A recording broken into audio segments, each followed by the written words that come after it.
আজকে আমি তোমাদের সাথে শেয়ার করব 1.5 পাউন্ডের সিঙ্গেল টিয়ার কেক নিলে আর 1.5 পাউন্ডের 2 টিয়ার কেক নিলে তার দাম কেন বেশি পড়ে।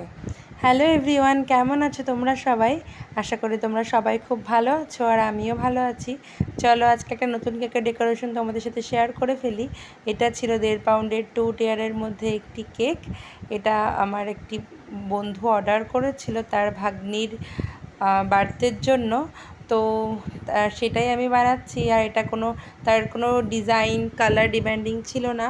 তো যথারীতি আমার আর কেকের ফ্লেভার মনে নেই, কারণ যেহেতু অনেক দিন আগের ভিডিও করা, তো সেখানে মনে নেই। যাই হোক, ফ্লেভার দিয়ে কোনো কাজ নেই। চলো ডিজাইনটা দেখতে থাকো, আর যেই কথাটা তোমাদের সাথে শেয়ার করবো বলেছিলাম সেটাই করে ফেলি। তো 1.5 পাউন্ডের সিঙ্গেল টিয়ার কেক নিলে তার দাম কেন কম পড়বে 2 টিয়ার কেক নিলে।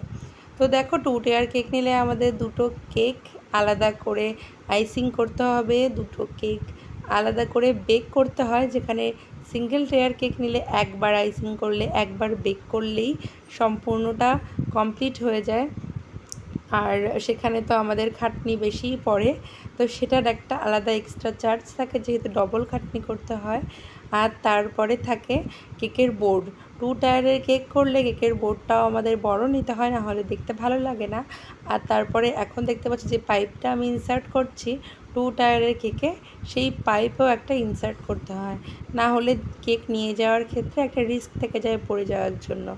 তো অনেকেরই কোয়ালিটি থাকে যে দিদি সিঙ্গেল টায়ারের কেক নিলেই 1.5 পাউন্ডেরই, তার থেকে 2 টায়ারের কেকে কেন দাম বেশি পড়ছে। তো দেখো, আমি আজকে সব ক্লিয়ার করে নিলাম। আর ডিজাইন কাস্টমাইজ হলে একটু তো দাম বেশি পড়বেই। দেখো, তোমার মনের মতন ডিজাইন চাইবে আর দামটা বেশি পড়বে না, এটা তো সম্ভব না। যাই হোক, আমি আজকে ক্লিয়ার করে দিলাম। আশা করি তোমাদের সবার কাছে ক্লিয়ার হয়ে গেল কেন 2 টায়ারের কেকে দামটা বেশি পড়ে। আর আমি এটা দেখো ব্লু আর পিঙ্কে বলেছিলাম কমপ্লিট করে নেব, সেরকম করে নিয়েছি। আর ডিজাইনে যেহেতু কোনো ডিমান্ড ছিল না, ডিজাইনটা পুরোটাই আমার মন থেকে করেছি। হয়তো বা আগে কোনো ফটোতে দেখেছিলাম, সেরকমই করার ট্রাই করেছি। আর ও শুধু বলেছিল 2 টায়ারে করে দিতে, ব্যাস। তো যেহেতু মেয়ের জন্মদিন, পিঙ্ক কালারটা রাখার চেষ্টা করেছি। আর অনেক দিন ব্লু কালারটা ট্রাইও করিনি। হালকা ব্লু, একদম হালকা ব্লু, সেটাও একটু ট্রাই করে নিলাম। আর একদম শেষে আমি সুগার বল দিয়ে কেকটা ডেকোরেট করে দিলাম, যাতে কেকটা বেশ এলিগেন্ট লাগে। আর যেহেতু ও বলেছিল যে বাচ্চার নামটা যেন হাইলাইটেড হয়, তো নামটাও আমি বড় করে লিখে দিয়েছিলাম কেকের ওপর, হ্যাপি বার্থডে শ্রীনিকা। তো জানিও আমার কেকের ডিজাইনটা তোমাদের কেমন লাগলো। যে নিয়েছিল সে তো খুব ভালোই রিভিউ দিয়েছে, তোমরাও জানিও তোমাদের কেমন লাগলো। চলো টাটা। যদি আমার ভিডিও ভালো লাগে একটা লাইক, শেয়ার, কমেন্ট করে যেও। আবার দেখা হবে নতুন ভিডিওর সাথে।